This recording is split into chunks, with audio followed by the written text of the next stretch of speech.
Football then and now, a fun look at football nostalgia and the modern game intertwined. Join us.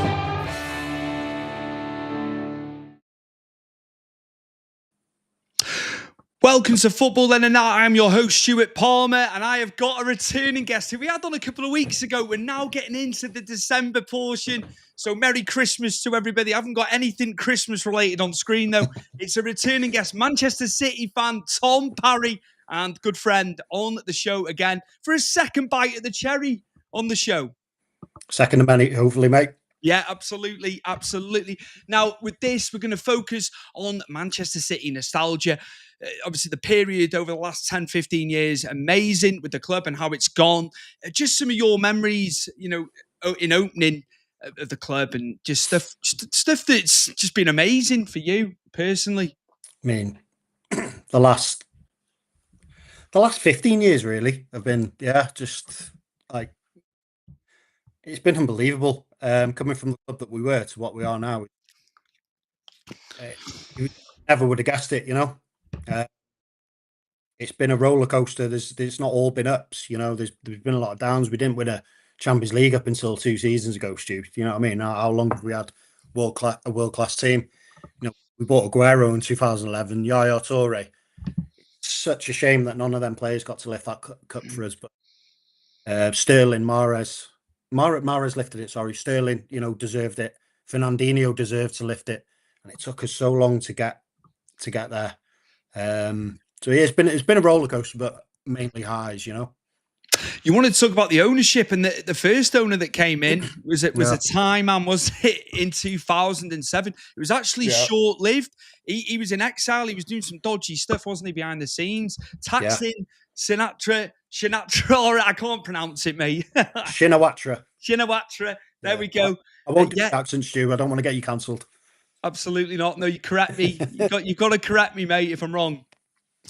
Yeah, he that's when the big names started coming in, and it was weird. It was a weird feeling. Robinho in his prime at Man City, you know, whether he was meant to go there or not, that's a story for a different day. But it was insane. Alano, you know, we just, players were just coming in, you know, with foreign names. We'd had a few over the years, Yael Berkovic's, Yali Benabias and stuff like that, Uranelkas, but you know, established names and promising players were coming in, and it's something we hadn't really experienced before.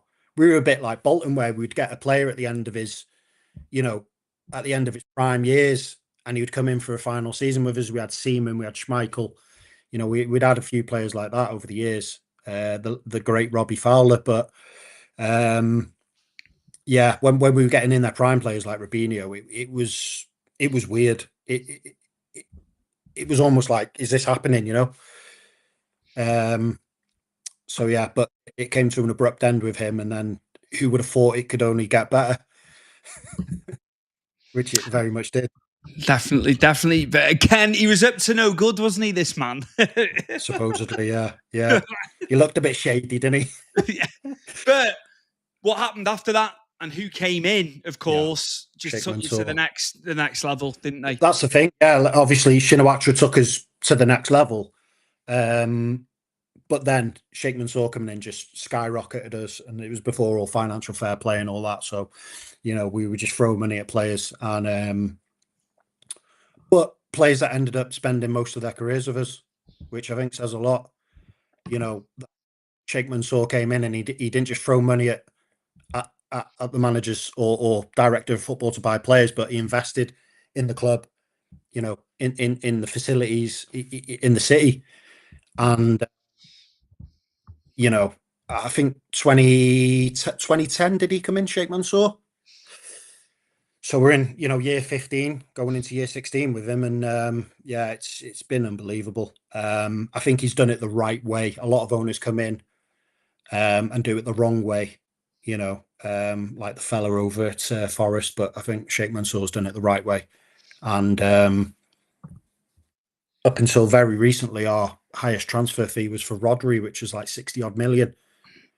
You know, not insane, Stu, considering the funds. Very careful with how we spent the money. That's going a bit out the window now, you know. They broke 100 million for Jack the lad, but yeah, it's been a fun 15 years as a City fan, that's for sure. Fun in the right way, for the right reasons. A moment in time, of course. That first title that came in, first Premier League title, of course. Martin Tyler, to this day, I remember his commentary. And Sergio Aguero, of course, you wanted to bring this up. Defining moment, of course, going into the final day. Man United were up at Sunderland, weren't they? Away. Of course, it was on They've done the job. It was on the final day. Mad. Yeah, United had done their job, and they were just waiting on us, you know. And they put last they heard, we were 1-0 down, you know. And I was watching it in my lounge with a few mates, and it was one of them. You couldn't believe what you were seeing. And obviously Aguero gets the plaudits and the credit, but you know, it takes a team to come back like that. And Balotelli played his part, Edin Dzeko played his part, and it was that was it. We were off, you know. And like I say, it wasn't all sunshine and roses from then on. You know, there was some bad seasons thrown in there, because you know, success doesn't just happen overnight. You've got to maintain it. And you know, there was a few seasons where we didn't do too well. So, but that just adds to it, doesn't it? You know, it'd be boring otherwise. So, yeah, I miss that man, Serge. What a player. David Silva as well. I've had a City fan on, one of my oldest mates. Just he was saying how good David Silva was for you during that time. And just, you know, you see these players on the telly and they look brilliant, but you see them in person and you watch them and they just do everything right. He was one of them. He did everything right, like Scholes used to. Like, you know, these great players, Gerrard. They just with Silva in particular, he was never. There was never anyone on him, even when he found space everywhere he went. But he never sprinted. He was just always like he just floated. And then he'd get the ball, and then a burst of energy, and he'd make some.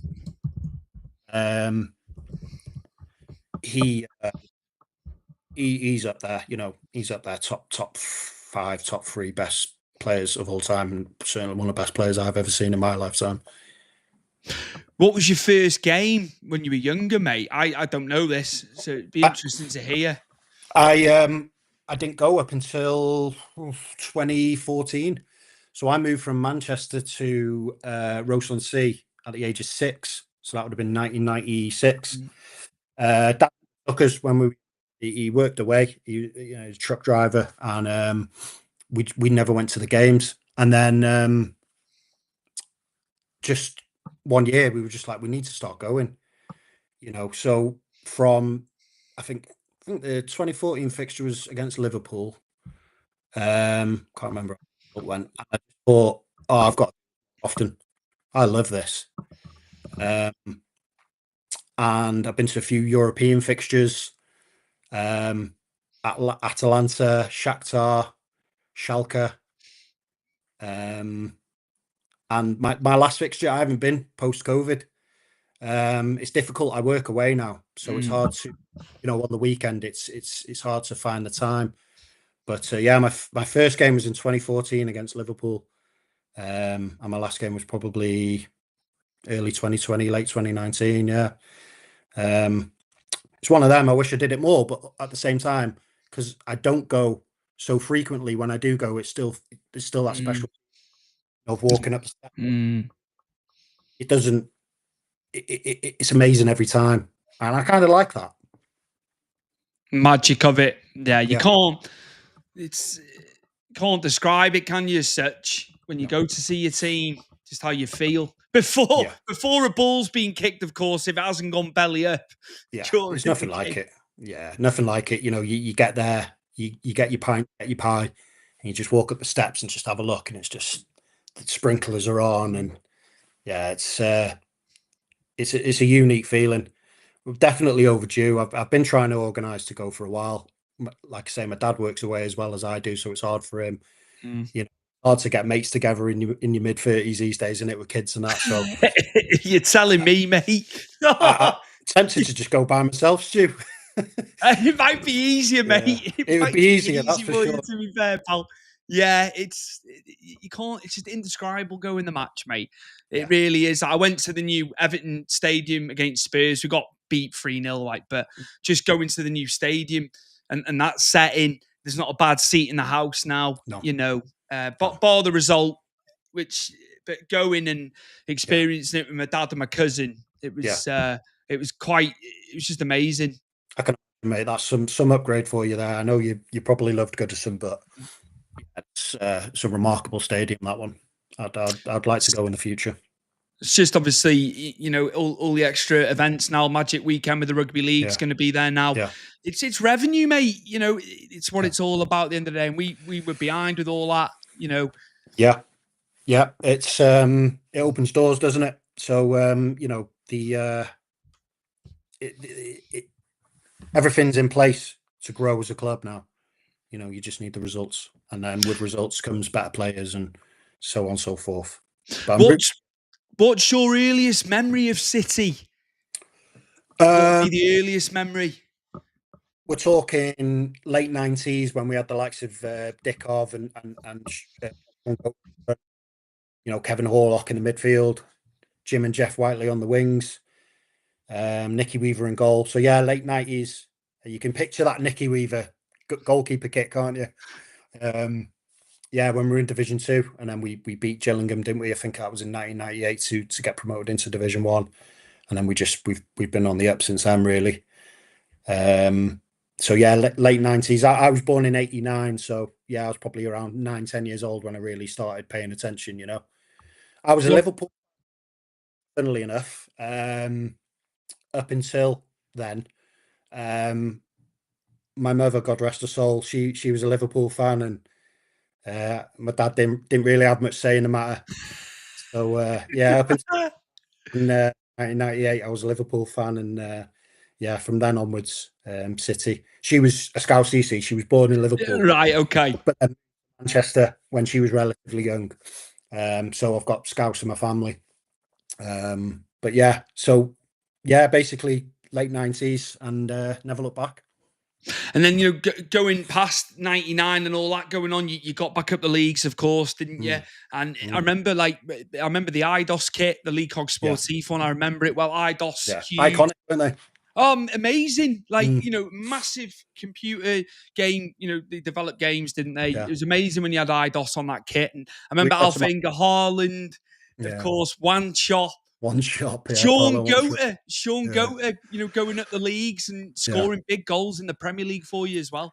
He did, yeah. His numbers dropped, but he came up with big, important goals in the derby and that. But he was a championship player through and through. Do you know what I mean? But when he came up, he did a job. But yeah, he's just a legend at the club. He's an icon. But yeah, as we went into the 2000s, we just signings started coming in. You know, the Anelka, huge signing for us. You know, that was the first real signing where it was like, right, okay, we're getting somewhere now. He didn't live up to his potential by that point. He was a bit like, he was a bit of a has-been. He was just potentially going to turn into a journeyman, but he stayed with us. I think he was with us for three seasons. Fantastic player. But then, yeah, he was the first one where it was like, right, we've got potential to really kick on, and we did. He was a wacky guy, mate. But the potential. I watched the documentary on him. Yeah. You know, when you hear Thierry Henry speaking about how good he was when they were coming through the academy in France and all that, natural finishing. You know, he's like saying he was better than him. It was just. I heard Danny Murphy talking on TalkSport the other day, talking about Anelka. Was it Danny Murphy? Might have been Keir. Just saying when he was it was Ray Parler, and it was this morning talking about Anelka when he first came to Arsenal when he was 18, and just the raw talent he had. Didn't quite live up to it, did he? Ended up Liverpool, Real Madrid, and then we got him, and you know, he was good, but he wasn't the player he was. Bolton from us, and then he really kicked on. Then he ended up at Chelsea and doing really well, winning Champions League and that. So, did he win the Champions League at Chelsea? Yeah, I think he did in 2012, didn't he? I think I'm thinking 07, 08 when they played United. They lost that one. Oh, sorry, United won it. Sorry, the penalty shootout. Sorry, I think he won the Champions League. Was he still there in 2012? I think he might have been. Yeah, I think that might have been his last season. Yeah, yeah. I'm picturing him in that kit. You know, he played on the right wing a lot for Chelsea. They had Kalu on the left, and then they had Drogba through the middle. But yeah, the 2000s is when it got interesting as a City fan. Interesting in the way that it's like, right, we could kick on from here. It was always interesting. It was always fun, and we were always up and down, and we always had like iconic players and a decent team. But Anelka was the start of like, right, we can attract big names here, and you know, from then onwards, we did. Even before the big takeovers, we got relatively big and decent players. I'm going to ask you about England. You know, we're going to a bit of internationals because I've kind of like kept it quite loose. Yeah. Once we'd hit City. So just like your memories of England over the years. Heartache and disappointment, mate. Yeah. It's not been fun being an England fan. It really hasn't. There's been no success, at least with City. There's been highs and lows. With England, it's been all lows. We've always had the play and we haven't got it over the line. You know, you go back to the golden generation of like 2006. That squad, absolutely unbelievable. How can you look at that squad and think, oh, that, you know, if you didn't know and they were nothing, you'd be like, nah, don't be daft. Look at them. They've got Lampard, they've got Gerrard, they've got Rooney, they've got Owen. We didn't win a thing. And, you know, recently things have improved. Results wise, you know, we've got to finals, but it's not been fun. So, you know, even when it was fun, we didn't get results, and then when it was a bit more conservative, we still didn't get the results. And yeah, it looks like it could just be more of the same under Tuchel. Unfortunately, I don't see anything from the fixtures he's had so far that tells me, yeah, we're going to kick on here and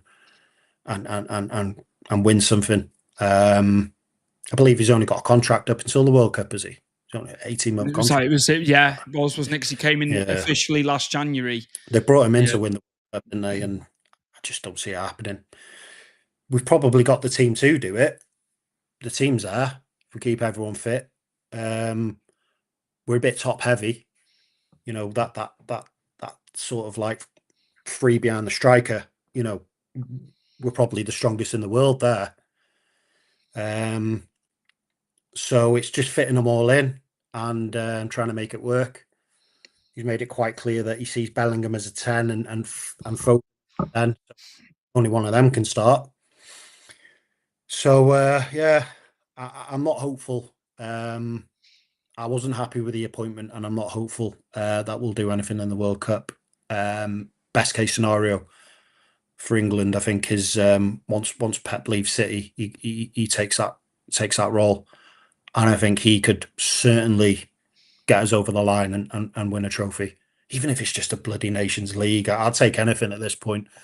But yeah, that's how I see it going. Tuchel failing, us not doing well in the World Cup, and Pep hopefully, you know, ending on a high at City and taking the reins at England. I think all fans would be happy to have him.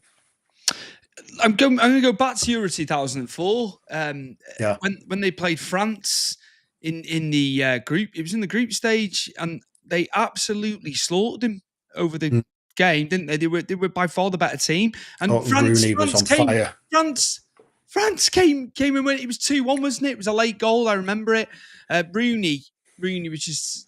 He was unplayable. That's all. The bouncing off him. He was making Lilian Thuram, one of the best defenders in the world, look just like subpar. He was so physical, unbelievable. But again, they had the squad in 2004 as well. On paper. From like 2002 through till 2010, we had probably the best squad in the world. And for whatever reason, it just didn't. They didn't gel. I've heard the likes of Gerrard talking about it, and in interviews, how on paper, yeah, we should have won something, but chemistry wasn't there, and you could see it. You could see it. A lot of players played out of position. Scholes being one of them. Yeah, it's been rough. It's just been disappointment after disappointment, and it's not even like we've had the entertaining football to sort of go. At least we've got that. It's just been the best football we've played in my lifetime is probably, dare I say, under Southgate. We were lively and entertaining going forward. We could be a bit like boring at times, but we had the players, I should say, that made it exciting. I think there was caution at times with him, but I relate that sometimes, depending on another managing the whole team. But he was a defender as a player, so it was very to me, it was very tight at the back. As much as you had all the attacking players at your disposal, of course. I think he was cautious at times, but I think it was needed depending on the opponent. I think it was tactically. I did think he had it right, but then he copped for it afterwards. Oh, he was too defensive. Everyone was on his case then. But they were so close. They were so close twice. I think under a different manager, we would have got that squad over the line. He did well to get us there, but I think another manager certainly could have got us over, especially against Italy. That game was there for the taking. Italy were poor then, and they've just gone downhill since then. We should have been, and I think under different management, we would have. What team, when you've been in attendance at the City of Manchester, have you just been enthralled by when you've been in attendance and you've been at the game? Is there a particular game where the opposition have just been absolutely superb? Does anything stick in the memory? Most games I went to, we blew the opponents off the park. I've been very fortunate in that respect. We're talking like you could Google it, 7-1s against Shakhtar, and we beat Schalke 6-0, and Atlanta we levered them. Every time I've gone to see City, we've been the ones.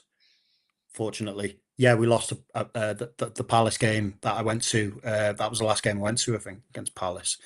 Like I say, Zaha was just on fire that day.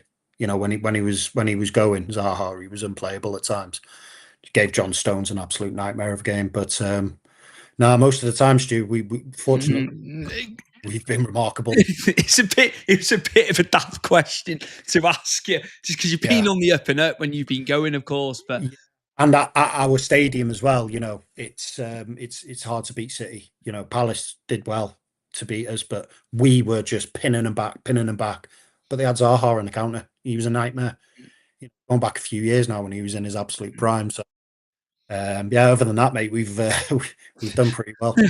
Absolutely. What about football computer games? Get a bit nostalgic about that. What games when you were younger? Which ones did you like? What were the ones for you? Championship Manager. That was probably 1999 that I used to go around to my grandparents and play on the PC.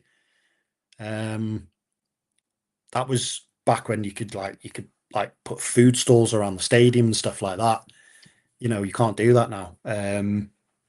But that's when you had like Ronaldo in his prime and Rivaldo, and just iconic. That was such an iconic time for football, wasn't it? The late 90s was. So that was my first sort of football game that I played, Championship Manager. And then I've just played Football Manager ever since then. I've got a window now, ready for when this ends. I've just finished 4th with Villa. I'm trying to sign Florian Wirtz for Villa. I always enjoyed the FIFAs and the PESs and stuff like that, but I've always preferred the management game. I don't know what it is about it. There's more, because there's more to do. There's more to control. There's more to think about. You're not just aimlessly, like, have you played much FIFA, Stu? over the years, like years ago, the 90s one, the 90s ones, the early 2000s, and then dipped in and out because I didn't have console. You know, Yeah. my last console was like 2010. Nothing really changed. You know, the graphics got gradually better each year, but the gameplay didn't really change. Mm. It was very samey, and if you knew how to play the game, you'd win. You know, there was a way of playing it. During COVID, I was living with a mate, and we absolutely abused FIFA, and he just knew what to do. Yeah. Whereas I was trying to play football and play it the right way, he would just do these weird things that would work every time, and it's just so yeah. I always prefer the management side of football games. Mm, My first foray into Championship Manager was 97, 98. right. And you could scam the database. Basically, you could go into it and you could adjust things, and you gave yourself 250 million. So think back how much that would be today in inflation terms. And we were all doing it, mate. And you didn't need the disc. You put it in once; it was on your database. Right. It was on the hard drive, basically. I played that game, and it's probably still my favorite one of all. I know that they're in more depth now. Of course, there's a lot more to them, but Championship Manager 97, 98 for me, hands down. Just a lot of good memories because we were all playing it when we were younger. Yeah. I remember that, like, just feeling of, I don't know, like you're in control. You know, you can do what you want. You can sign who you want. And yeah, my favorite players growing up was Robbie Fowler and Brazilian Ronaldo. Phenomenal. And I'd always go Liverpool or Inter. He was at Inter at that time, and just watching the score on the game would get me excited. You know, he was unbelievable, man. Do you know what? If original Ronaldo hadn't have had all the injury problems, and I mean, he scored a ruckload of goals, didn't he? Yeah. But he was besieged by his injuries, wasn't he? You know, it was sort of. He won the World Cup. You know, after his second knee injury, he won the World Cup. And yeah, I know what you're saying, without them two knee injuries he had, but he didn't win the Champions League, did he? But he won the World Cup twice and won multiple league titles and Ballon d'Ors. You know, I don't think he'll be too upset about how his career panned out, but it's the what if, isn't it? What if he didn't get, because I believe he got one cruciate ligament injury and then a pretty significant knee injury on the other knee. I'm not sure whether it was a cruciate, but still, when you're a player like Ronaldo, who changes his speed of direction so quickly, it's all knees, isn't it?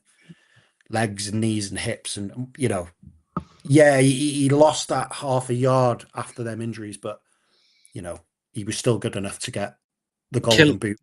Ice cold killer instinct, mate, in front of goal, and could carry the ball as well. Oh, he was the best at that. That was his bread and butter, wasn't it? He would get the ball and he would just run. And you listen to all the ex-pros, the elite of the elite. Question: who's the best player you've ever played with or against? Zidane, Del Piero, Thierry Henry, Van Nistelrooy. They all say R9. He was special. He had it all. The first time I was aware of him, the pre-tournament the year before to Euro 96, they did the Umbro Cup in 95 over here. And I remember him, I think he was in the World Cup squad in 94, but to the best of my knowledge, he didn't play. I remember seeing him in the Umbro Cup in that precursor tournament, just getting it ready, the venue's ready, and it was like, this lad's amazing. And then on to Barcelona from there. And at the time, there was Romario as well at Barcelona. It is crazy. It was crazy how good Barca were at that time. It's looking back, it's bizarre that he went to PSV from Cruzeiro because they weren't anything special, and he was the golden boy. He was the wonder kid in world football, and somehow they managed to get him. And then he went from there to Barcelona. It's like, well, yeah, and then he obviously lit the world on fire at Barcelona. He had a phenomenal season, and then went to Inter, didn't he? And that's where the injuries started happening. Hector Cooper was an absolute. He was terrible with him during his time at Inter. I've watched documentaries. The way he was Oh, he was shocking with him. Yeah. Shocking. A player of that caliber. Yeah, and he had his injuries and stuff, but he didn't treat him correctly. You know, a No. player of that caliber, he was a bit of an arse with him. You know, Bizarre. Bloody hell. I mean, how if could I you? was managing Ronaldo, you give him what he wants. What do you want? You've got it. You know, it's not like he wanted to get injured. And it's not like he pulled his calf or he, injured his hip. He did the worst injury in football. The injury that takes the longest to recover from is your anterior cruciate ligament, and then for him to come back from that, barely play and just go straight into the World Cup and do what he did in the 2002 World Cup in Korea was, you'll never see anything like, I look at these icons and think, if you teleported them into now and what they'd be able to do and how the game's changed as well. Yeah. How many more goals would he have scored the way football's played now? I think with most players from that era, offensive players, Romario, people like that, I don't think they'd do too great. I don't think Rivaldo would do too great. But R9 had it all. He had everything. Another one who had it all was Batistuta. In today's game, Batistuta would be just fine. But yeah, he had it all. So, I mean, you can imagine what he would be like in the Premier League. He was strong. He was fast. He could shake off tackles. He was well balanced. He had a decent header on him. Not wasn't phenomenal in the air, but he had a good header on him. Good. But it's just his finishing ability. You could put him in any era, in any league, and he's scoring goals. He found the corner. And if he didn't find the corner, you'd just go round you, laugh at you, and slot it in. That was his specialty, wasn't it? The one-on-one, and then he would just sit the keeper down and go round him and slot it home. I think he'd be just fine in today's game. I miss them days, mate. I tell you, because again, as much as it's great having everything at your fingertips now, I just think it's oversaturated. Like I was watching Syria. We'd get it on S4C because you get Channel 4's content as well.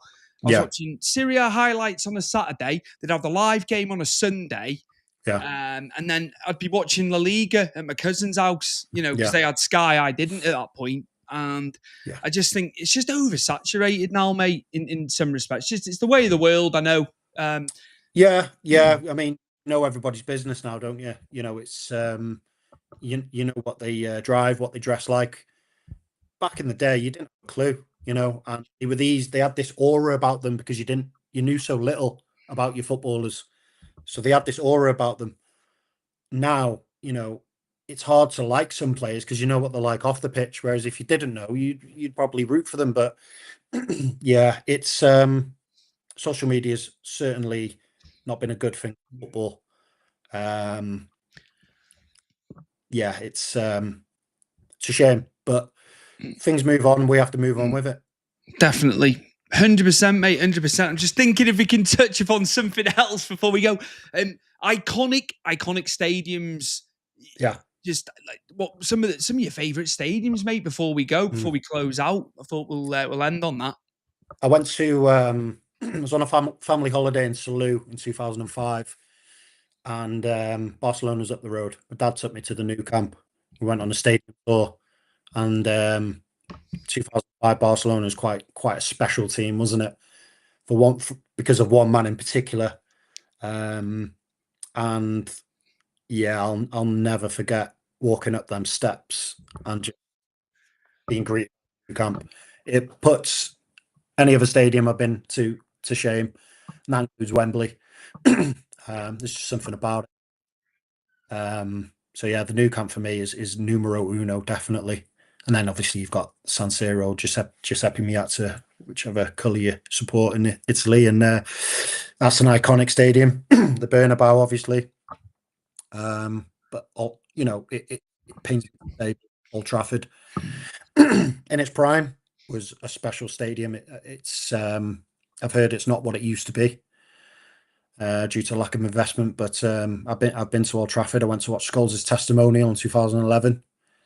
And I also went there with the Bobby Charlton Soccer School when I was playing football when I was a kid. Can't remember who they were playing. United against someone. And yeah, Old Trafford is special stadium as well. Pains me I to say. can relate. I can relate with the new camp because I went in 2019 for the mini moon Yeah. after the wedding. I got Yeah. lambasted for that as well. You've Mhm. picked Barcelona just to go on that stadium. So no. I said I booked it. It's a treat for the missus. But again, what I Beautiful found was city. the concourses were looking a bit rickety and a bit outdated. And obviously, it's all Yeah. been renovated now. Yeah. It's partially open, isn't it? They've got to put the roof on it. They've done. Yeah. I've noticed, but majestic. I Yeah. can't take anything away from it. When you go down to pitch level and you look Yeah. at it, it's Well, otherworldly. If correct me if I'm wrong, the pitch is lower than the street level. It is, yes, So it is. rather than expand the stadium upwards, they actually expanded the stadium into the ground. When I went in 2005, it looked like an old stadium. So I can only imagine what it looked like in 2019. But yeah, they've tied it up a little bit, and I'd be interested to see what it looks like. Spain have had all these new stadiums. You know, they've refurbed the Bernabeu, of course. Yeah. New camp's virtually ready. Just got to get the roof on it, haven't they? You've got Zaragoza Stadium. Why the hell they've not had a tournament, an international tournament in Spain for donkey's years is beyond me, because they've got some fantastic stadiums now. Why not? Spain's a huge part of world football historically. Get a tournament there now. You've got everything there ready to go. And they're absolutely flying at the minute themselves. They'd be ideal candidates to host any tournament. You've got Sevilla Stadium, the Calderon, which I believe is Valencia. Obviously Atletico Madrid's, all stadiums with 40, 50,000 plus capacity. It's a no-brainer, isn't it? And like I say, with their team that they've got now and the next few years, then it makes all the sense in the world for them to host something sooner rather than later. Great that we're getting the Euros in 2028. Don't get me wrong, and it's getting spread around, isn't it, around Britain and Ireland? Yeah. But we've had it here, as well. I do feel for these countries that have got huge footballing countries. Yeah. Get a tournament to Spain. It's ridiculous. When was the last one, Stu? Bloody 82 World Cup, I think mate. It was. They haven't had the Euros. There's been no Euros over there. Over 40 years ago. Yeah, crazy. Yeah, I'm sure there'll be some political reasons why they haven't. It's so corrupt, mate. It's corrupt how they do the bidding processes, and that's just the nature of the beast now. Yeah. Unfortunately. Mr. Tom Parry, Manchester City fan, thank you so much for coming on for a second time on Football Then and Now. Great going over the football memories and nostalgia of Man City, mate. And I will get you on again into 2026, of course. And all the best to Man City. Hopefully they can get out of this little rut that they're in and push on. And like I say, all the best. And as I say, I will have you back on, mate, on the show for sure. Anytime you need to, I'll be happy to come on. And hopefully next time I'm on, will be a bit more positive. Absolutely. For the mighty Man City. But my pleasure, mate. And anytime. I will see everybody very, very soon, of course. A lot more content coming into December. There'll be a lot of nostalgic content, retro content, maybe a bit of current as well intermingled. We haven't done a lot of retro stuff, so it's been nice bringing that back in. It is our namesake. That was the whole, genesis of it, doing both, bit of new, bit of old. So, thank you very, very much. As I say, you can find us on Apple, Spotify, all the podcast audio apps. I want to get this show back charting. We were charting within a month. We were in Australia and the UK football charts. It hasn't happened since. So that is the quest going into 2026. Let's get this show back where it needs to be, because charting for me is the icing on the cake. And we'll be back very, very soon for another episode of Football Then and Now. Take care, guys. Cheers, you.